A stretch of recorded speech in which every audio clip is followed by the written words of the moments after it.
Man, I'm hungry as hell. This stuff usually makes you sick. Let's see how this goes. It gives me 2. Oh, no sickness. Oh, that's awesome. Hey peeps, this is Andercon. And today I'm going to show you how to make some alternative fuels for the generator. You can burn a whole bunch of stuff in it, and not just coal. I've already went through nearly a whole stack of coal, and it really burns through that quick. Now, some of the stuff you can get a hold of is nearly worthless, but you might be able to get a hold of it in large quantities. And there's even a process to get biofuel, which is very efficient, and I mean, it's even a little bit better than using a lava bucket in a regular furnace. And you can convert 6 coal into coal fuel, which is 300 plus times more efficient than just throwing 6 pieces of coal in. Also today I'm going to show you how to make a jetpack and a personal safe and a wrench. So I got my bat box here and it's a bit low. And here's my generator, and I'm just going to start throwing crap in and tell you I'll tell you how much energy it produces. So you can throw in sugar canes, and it burns up real quick. It gives you 120 energy units. Here's a cactus. That also gives you 120 energy units. Now here's a rubber tree sapling. It's a little better, 200 energy units. You can also throw in a regular sapling. Now it gives you 250, and same thing with a stick. Now wood and any wood products, that gives you 300. So you can throw in the wood block, which would be a huge waste because you could just convert it to wood planks. It gives you the same amount. And if you're desperate, you can throw in some stairs and a bit of fence, and if you're really crazy, a chest. Now here's some scrap I got, and here's one of the very few other uses for it. It'll burn too. It gives you 870 units. And of course you got your standard coal. These give you 4,000 units of energy. And it's getting a little better. Now next, I got all my crap in here. I'm going to show you how to make some biofuel. You can use reeds, leaves, and I think you can use reeds. Nope, saplings. You can use saplings, sugar canes, wheat, and leaf blocks to make biofuel. I'm just going to go throw in a bunch of leaves in here. Let's see. I'm not sure how many I can get out of here. I'll just use these all up. There we go. Now, if you throw in 8 of any of those items, it'll give you plant balls. I believe saplings will give you 2 each, but everything else will just give you 1. Now these things, I think you throw these things into a compressor. Yep.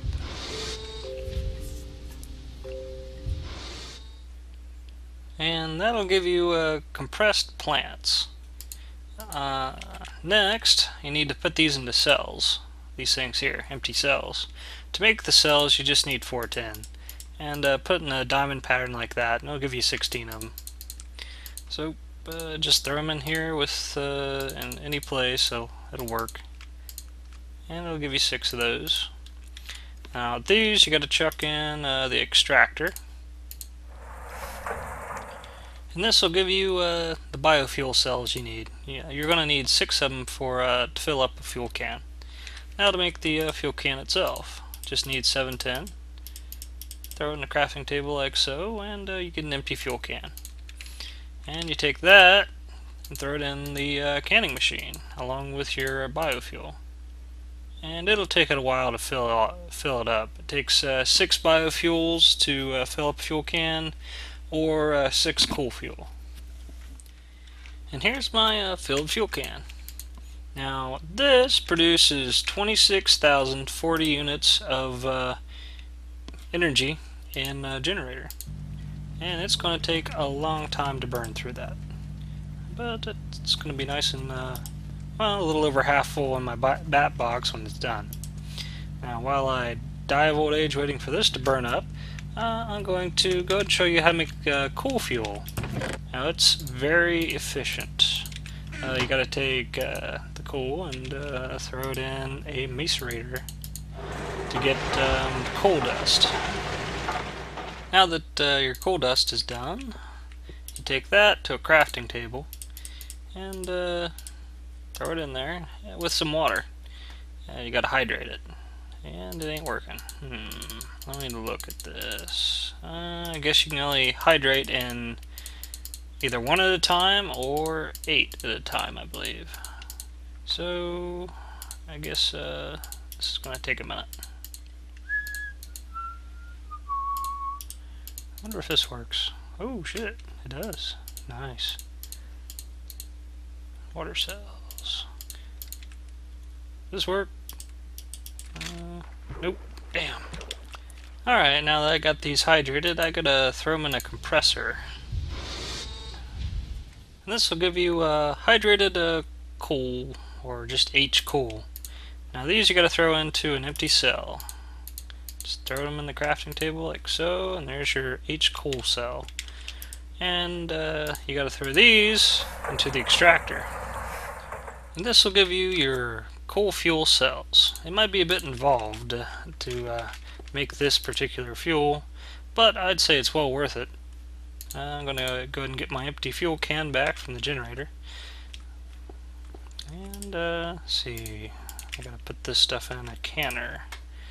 So empty fuel can on the bottom, regular coal fuel cells on the top,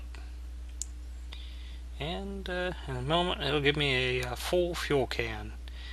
Now, even though this is a bit involved, it'll give you 76,440 energy units, and that's more than enough to fill up my bat box almost twice.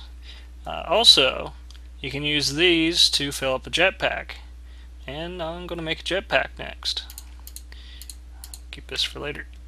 Alright, jetpack. I need 5 refined iron, 4 redstone, 6 rubber, 3 copper, and 7 tin. Hope I didn't forget anything.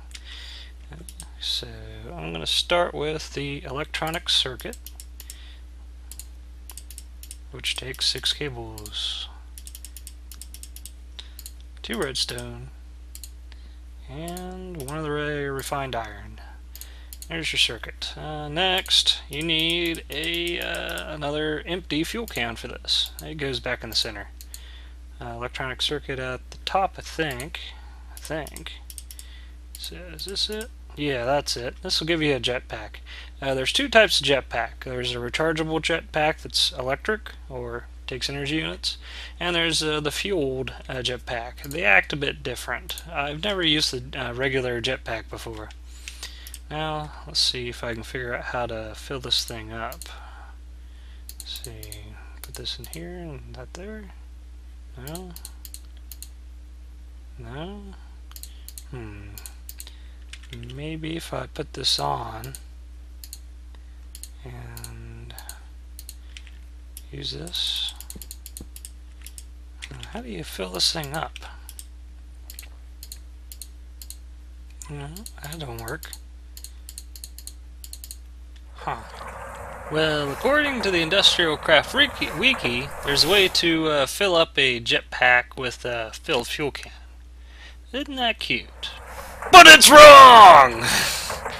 So, I'm just going to throw this thing in the filled fuel can filled with coal fuel in a generator, and good. Throw in a whole bunch of ores in my macerators. That way I don't waste half of my fuel can to my bat box. And went ahead and made some more coal fuel cells so I can fill this thing up the right way. Also, it takes 18 biofuel cells to fill up a jetpack. So 6 coal fuel cells is a whole lot more efficient. Yeah, there we go. I don't know why the wiki still says it would work. It must be an old thing that got changed a long time ago, or something. I figure they didn't catch it because almost nobody ever makes a regular jetpack because of the electric jetpack that's been made. But the regular jetpack has one big advantage. There's no height limit to it. And so the electric jetpack has an 85-meter height limit, I think. Like you could fly from bedrock, but let's see, hit this button here. See that Y? I think the highest it'll go is 85, or maybe it's 85 above ground level. I don't remember. I hadn't used it forever. Plus, that might have changed since we got a higher height limit now too. So it's hard to say. So now that I got this thing filled up, I gotta throw it on your armor slot here, and I'm gonna go fly around with it as soon as I make it morning again. And we'll go on a little adventure, very briefly. Now, one thing about the jetpack, is to make it fly, you just hold down the shift button, or not shift, the space button, and it's got approximately 90 seconds of fuel in it. And I'm gonna fly over water in case I run out of fuel. Now it also it's got two modes. You can switch between modes by hitting M. Now the first mode, which is the default mode, is just fly. And as you can see, there's no real height limit to it. You can probably hit the top of the world with this thing. That's pretty cool. Now, oh shit, oh shit, oh shit, oh shit. I gotta come back here and grab all my crap. I think that was everything I had on me. Oh, there's some food. Alright, let's try this again with less death and more success. Alrighty. Now the other mode, I believe, will prevent you from falling to your death. And by the way, if I was just 2 or 3 spaces over in a little bit deeper water, I would have lived. Alright, see. Hit the M button. Let's see what this does.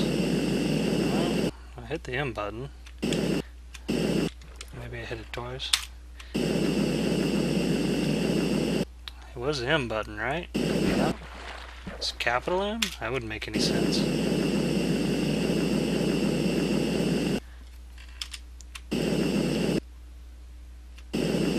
Well, there's supposed to be a hover mode for this thing. My general guess is it's basically been nerfed over time, or it's been forgotten about. Man, what the hell? Well, anyway, it's a lot of fun.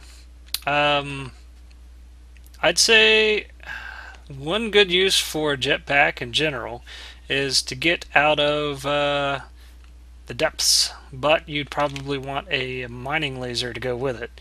What you could do with that is shoot the mining laser up, like when you're down at bedrock, and it'll blast a hole clear up to the surface, and you can use the jetpack to just fly straight out of the caves. But you could do that with the electric jetpack. Using this thing might be a bit wasteful. Let's see, what else? I'll keep this thing on for a bit and try not to die again.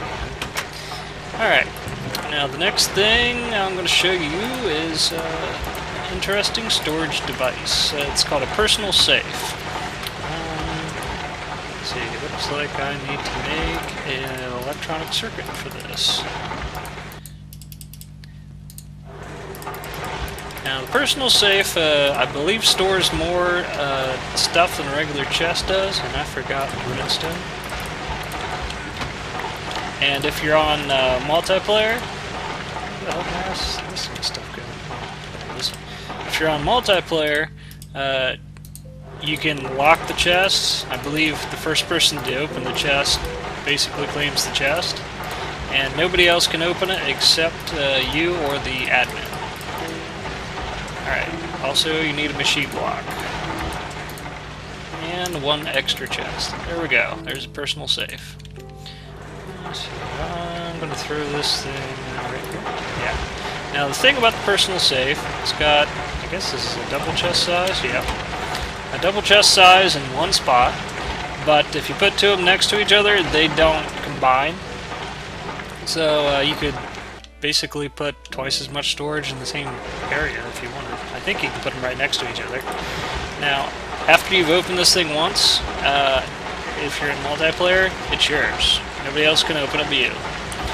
Now, throw things in it and everything, of course. Now, there's only one way to remove it. I don't think... Yeah, if you try to break this thing, it won't break at all. There's only one way to remove it. And that is to make a wrench. Now, to make a wrench, you need 9 copper dust and 3 tin dust. I think that's the right amount. You get that from grinding up tin and copper ores. This is iron there. Then you take your 9 copper dust, throw it in here, and then you throw it in there. The tin dust, and it'll give you bronze dust. You can put this in here any way you want; it'll still work. Now, each one of these, like sets of 3 like that, 3 copper dust with 1 tin dust will give you 2 bronze. So keep that in your calculations for later if you feel like it. So take your 6 bronze dust and throw it in an electric furnace, and it'll give you bronze. I'll take 1, 2, 3, 4, 5, 6 bronze bars to make the wrench. There's also an electric wrench too, and I'll make that later. Or you can check some of my old videos. I'm pretty sure I made that. Now, I don't believe I ever showed off the personal safe, but I could be wrong. Never know. I definitely know I didn't show off the regular jetpack. I may have showed off the electric jetpack. That was months ago. I don't think it's changed too much, but maybe I'll check that when I get around to it, just to make sure. With the extra height limit added to the world now, maybe it changed. So here's your wrench. Now the wrench, just right click on what you want to remove and it'll remove it. And there's my personal safe. Now the wrench is very useful. You use it to destroy, well, not probably destroy, but remove any of these machines. The thing is, if you do remove a machine with a wrench or an electric wrench, it has a chance to become a machine block. Now, if you destroy these machines with just a pickaxe, most of them, most of the time, will completely just destroy and give you a machine block by default. So you got a better chance of keeping your equipment with a wrench. Also, any of these bat boxes, MFSU, things like that, anything that stores energy, you can change which face it outputs to, just by right-clicking on which face you want it to go to. I want to keep it there. Now, if you wanted to remove it altogether, you right-click on the same face that's got the energy in it, or I mean, the output is. So this dot here is the output. You would just right-click on this same face again, and it'll remove this. However, you'd lose any energy that's in it. So I don't want to lose this right now. Also, I believe if you have anything in any of these machines and you remove them, you lose everything that's in it. At least I think that's what the wiki says. Maybe it got updated or something too. But I don't really feel like losing things. We'll find out. I'll go ahead and just do it to this right here. Put this in here. And I'll actually have one still burning. Oh, you keep things. Now that's nice. That's good news. Aha. Well, I'm glad I tried it now.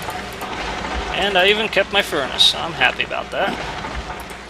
Go ahead and throw this thing back on, and that'll be about it. Alrighty, now after half a stack of grinding up my macerator and that entire can of empty fuel, I still got a good bit of power left. Now that's a hell of a lot more efficient than using coal, because this would have taken like a stack of coal just to grind up one stack of ore or something like that. Well, it's probably not quite that bad, but it might have taken half a stack. But anyway, this is a whole lot more efficient. So until I get some renewable energy like solar panels or some other thing, maybe some nuclear power going on here, I'm probably going to keep using the coal fuel just to save on resources. There's an infinite amount of coal in the world, but I don't have an infinite amount of time to go and dig it all out of the ground. So that's it for today, and I'll talk to you another time.